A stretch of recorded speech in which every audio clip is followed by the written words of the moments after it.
ya. Yang mana mereka yang masuk belakangan setelah viral itu udah viral ya di TikTok, kemudian di pinggir jalan semua udah jualan, kalau kamu mau ikut jualan, kamu nggak akan bisa memperoleh keuntungan maksimal. Tapi kalau kamu lihat trennya itu akan terjadi dan kamu memposisikan diri sebelum hal itu terjadi. Ya, bayangkan kalau kamu yang pertama jualan es viral itu dan hingga akhirnya es tersebut viral. Kamu pasti menjadi orang pertama ya, kamu jadi market leader. Kamu akan mungkin memiliki banyak cabang dan kamu franchise-kan sehingga kamu bisa memperoleh keuntungan yang maksimal. Jadi di kripto pun sama, be early. Jadi orang yang pertama.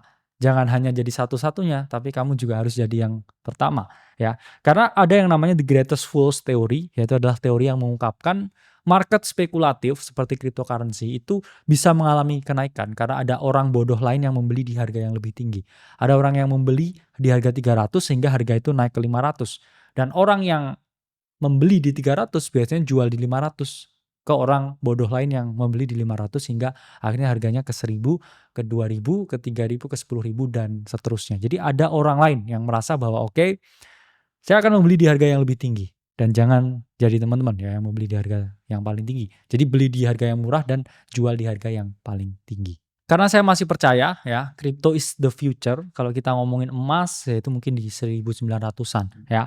Properti di 1950-an, saham di era 2000. Sekarang ini eranya masa depan ya, sampai 2050, 2030 and so on.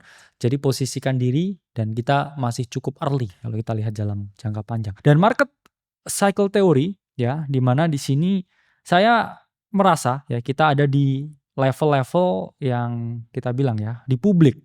Kalau sekarang, publik udah mulai masuk ke kripto, tapi kita belum melihat yang namanya new paradigm. Jadi saya masih percaya ya, Bitcoin 100.000 ini ada di sekitar publik seperti ini ya, dan ketika di 120.000 ini mungkin kita udah memasuki ya era new paradigm. Jadi orang-orang yang smart money ini mungkin belinya di akhir tahun 2022. Kemudian institutional investor ini belinya di sekitar 2023 ketika kita tahu harga ini mengalami kenaikan karena approval ETF dan publik ini membeli ya setelah ETF ini launch. Jadi you get Bitcoin at the price that you deserve ya. Juga ngomongin masalah early, kadang di crypto ini sebelum suatu token tertentu ini masuk centralized exchange untuk mereka mengalami yang namanya listing, ada juga ya pre-listing atau kita sebutnya dengan ICO, initial coin offering, atau pre-seed atau fase-fase di mana teman-teman ini bisa beli duluan sebelum rilis. Sama seperti koin Supra ya, yang mana kita sangat bullish dan saya pribadi riset Supra ini sampai 2 tahun